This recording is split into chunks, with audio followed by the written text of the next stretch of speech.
ሰላሙ አለይኩም ወራህመቱላሂ ወበረካቱ። ውድ የተከበራችሁና የተወደዳችሁ የቻናላችን ቤተሰቦች እንዲሁም ተከታታዮች በያላችሁበት የዓለም ዳርቻ ሰላማችሁ ብዝት ትርፍርፍ ይበልልኝ። እንግዲህ ስለምትከታተሉና ስለምታበረታቱና እጅግ ከልብ አመሰግናለሁ በአላህ ስም። እንግዲህ ትላንትና በሰራው ቪዲዮ ላይ ትንሽ ችግር እንደደረሰብኝና ለችግሬም ደግሞ ያው መፍትሄ አጥቼ እንደኖርኩና ሚዲያም ላይ እንደጠፋሁኝ በቪዲዮ አስረድቻችኋለሁ። ነገር ግን ያ ችግር አሁንም እንዳለ ነው ማለት ነው። ለምን በአካላቴ ላይ የተፈጸመ ችግር ነው፣ የድብደባ ችግር ነው። ስለዚህ ይሄ ችግር ደግሞ እንዳለ ከዚህ በላይ እስከዚህ ባለው ድረስ እንዳለ ጀርባዬ ይሄ ኮላሊቴ ምናምን በጣም ነው እየተሰማኝ ያለው። ለጤናዬ በጣም መጓደል ትልቅ አስተዋጽኦ አድርጓል ማለት ነው ድብደባው። እንግዲህ ድብደባው የተፈጸመው ሰኞ 11 ሰዓት ተኩል አካባቢ ነው። ማክሰኞ ደሴ ሄጄ ቼክ ተደርጌያለሁኝ። እንግዲህ ዶክተሩ ያለኝ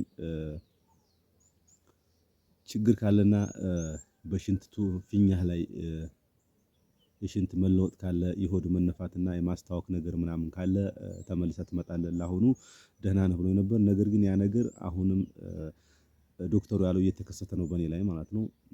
ሆዴን ይነፋኛል፣ ዝም ብሎ ሳላስበው ያስታውከኛል። በዛ ላይ ደግሞ እንደ ልብ ማውራትና እንደ ልብ መተንፈስ እንደፊቱ ቀርቷል። አሁን በጣም ከባድ ሁኔታ ላይ ነው ያለሁትኝ። ያለው ነገር እንግዲህ ይሄ ነው።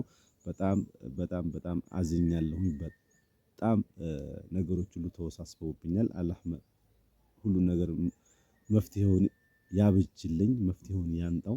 እንግዲህ ምንም ባላሰብኩት ነገር ነው እንደዛ የተከሰተብኝ ነገር ሁላ ማለት ነው። እንግዲህ ካላሰባችሁት ችግር ካላሰባችሁት ነገር እናንተም አላህ ይጠብቃችሁ ነው የምለው።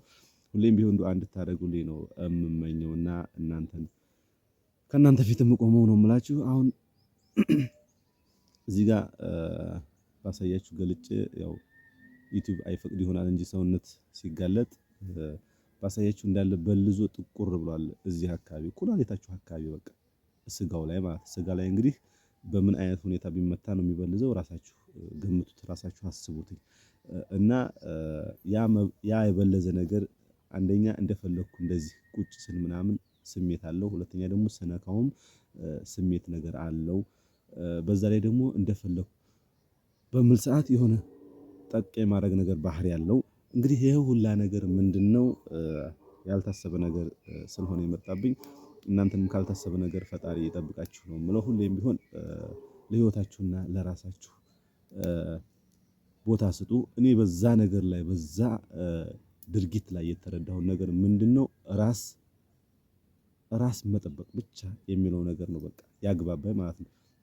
ከሞተ ማንም አካል ዞር ብሎ የሚያይ የለም። 3 ቀን 2 ቀን 4 ቀን ወር ነው ቢያስታውሱ። ከዛ ውጭ ማንም የሚያስታውስ አካል እንደሌለ የዛን ሰዓት ድርጊቱ ሲፈጽም ማንም አካል ሊገለግልም ሆነ እኔ ሊያድን የመጣ አካል የለም። ነገር ግን ከድርጊቱ ከተፈጸመ በኋላ ሰው እንዳለ ከበበኝ። በቃ ምንህን ነው እኔ ማናገር አስጠላኝ ሰዎችን ማለት ነው። ለምን ድርጊቱ በሚፈጸምበት ሰዓት ያልመጡና ያላገዙኝ ወይም ደግሞ ያልገላገሉ ድርጊቱ ከተፈጸመ በኋላ ቢመጡ ለኔ ምንድነው? ይህ ማለት እኮ እኔ ሙቼ እነሱ ለቅሶ ላይ እያለቀሱ ነው ማለት ነው። በቃ አለቀ። ድንገት ብሞት ማለት ነው። ስለዚህ ሁላችሁም ቢሆን ራሳችሁን ከመጠበቅ ወደ ኋላ አትበሉ። ለሰው ብላችሁ ከመሞት ራሳችሁን ወይም ደግሞ ለሰው ብላችሁ ከመጎዳት ራሳችሁን ታቀቡ። ራሳችሁን አግዱ። ራሳችሁ መጀመሪያ ራሳችሁ ደህና ስትሆኑ ማንም አካል እናንተን የሚወዳችሁና የሚያደንቃችሁ ወይም ደግሞ የሚንከባከባችሁ በቁመናችሁ በአካል እያላችሁ ማለት ነው ካላችሁ ነው። ለዛው ገንዘብ ካላችሁ፣ ሀብት ካላችሁ፣ ጤና ካላችሁ ማንም ይወዳችኋል። ነገር ግን ይህ ነገር ከሌላችሁ፣ በሽተኛ ከሆናችሁ፣ አካለ ስንኩል ከሆናችሁ፣ አይነ አዕማ ከሆናችሁ፣ በቃ ህይወታችሁ ምስቅልቅል ከወጣ በዙሪያችሁ ማንንም አካል አታዩም። በነው ይጠፋሉ። ይሄ በቃ እኔ ያየሁትና የተረዳሁት ነገር ነው። በቃ ህይወት ያስተማረኝ ነገር በዛ ድርጊት ላይ ህይወት ያስተማረኝ ነገር ምንድነው? በዙሪያችን የሚኖሩት ሰዎች እነዚህ ቅጠሎች አሉ። አሁን እነዚህ ቅጠሎች ከዚህ ከዋናው ቅጠል ይኸው ከዛ ከምታዩት የረገፉ ናቸው። ስለዚህ ልክ እንደዛ ነው የሚረግፉት። ወላሂ ለአዚም ሱመ ወላሂ ነው የምላችሁ። በህይወታችሁ ትልቅ ነገር ማወቅና መረዳት ያለባችሁ እስከ ህይወታችሁ ፍጻሜ ድረስ በህይወታችሁ እስካላችሁና ገንዘብ እስካላችሁ በህይወት እስከቆማችሁ ወይም ደግሞ ገንዘባችሁ ንብረታችሁ እስካለ ድረስ ነው እንጂ ሰው የሚወዳችሁ። ከዛ በኋላ ከታመማችሁ፣ ከወደቃችሁ፣ ከተሰበራችሁ፣ ምን ካላችሁ ማንም ዞሮ እንደማያያችሁ መረዳትና ማወቅ አለባችሁ። በተለይ እዚህ ላይ ልታሰምሩበት የሚገባው ነገር የማዳም ቅመሞች ፕሊስ፣ በዚሁ አጋጣሚ እኔ የህይወት ተሞክሬን የማካፍላችሁ ለእናንተ ማንም አካል ይሁን ራሳችሁን ነው ማስቀደም ያለባችሁ። ሰውም ገንዘብም ስትረዱ የሆነ ነገርም ስታደርጉ ራሳችሁን በማይጎዳና ራሳችሁን በማይነካ መንገድ ፕሊስ እባካችሁ። እኔ አሁን ይሄን ነገር ቁስል ይዤ እዚህ ለእናንተ ትምህርትና መማሪያ ይሆናል ብዬ የማቀርብላችሁ ይሄ ቪዲዮ ልትማሩበትና ልትጠቀሙበት ይገባል።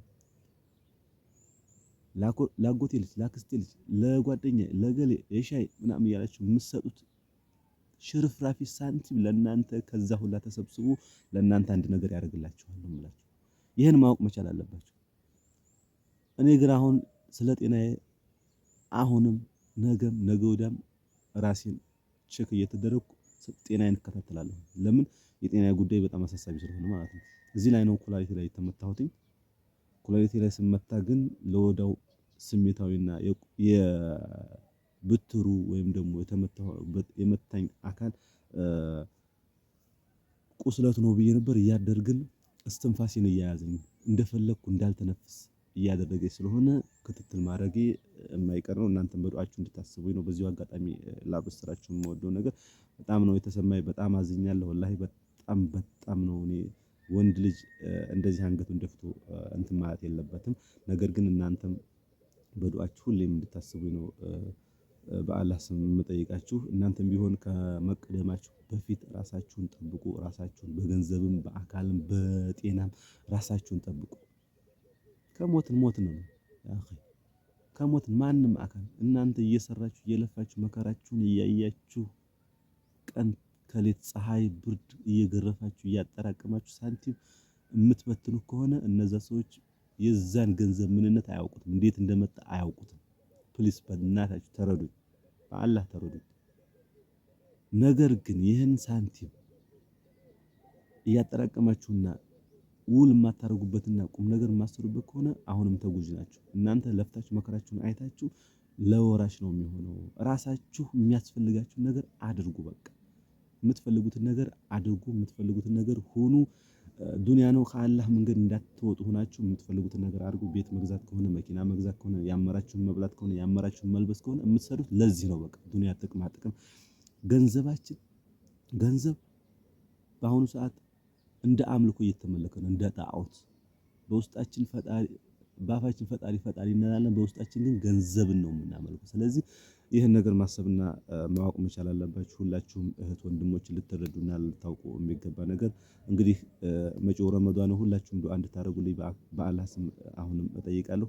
ይህን ዱዓ አድርጉልኝ ብዬ በጣም ስለተማጸንኳችሁና ስለጠየኳችሁ አውፍ በሉኝ። ሁሌም ቢሆን ሰላማችሁ ይብዛ። ሰላማችሁን በያላችሁበት እንዲበዛልኝ ነው ዱዓ የማደርገው እኔም ማለት ነው። ከድንገተኛ ሞትና ከድንገተኛ ችግር ከድንገተኛ አደጋ አላህ ይጠብቃችሁ። እንግዲህ ይህን ያክል ካልኩኝ ሁላችሁም ስለ ጤና ጉዳይ እኔን ያሳስበኛል። እናንተም ሊያሳስባችሁ ይችላል። ነገር ግን ችግሩ ትንሽ ከበድ የሚል ችግር ስለሆነ ነው እዚህ ላይ ያወጣሁት። ለእናንተም መማሪያ ይሆናል በሚል ጭምር ነው። ተማሩበት። ሁላችሁም ራሳችሁን ውደዱ፣ ራሳችሁን አክብሩ፣ ራሳችሁን ከፍ አድርጉ። ሌላውን ከፍና ሌላውን ከማክበራችሁ በፊት ሌላውን ከመውደዳችሁ በፊት ራሳችሁን ውደዱ፣ ራሳችሁን አክብሩ፣ ራሳችሁን በጣም ተንከባከቡ።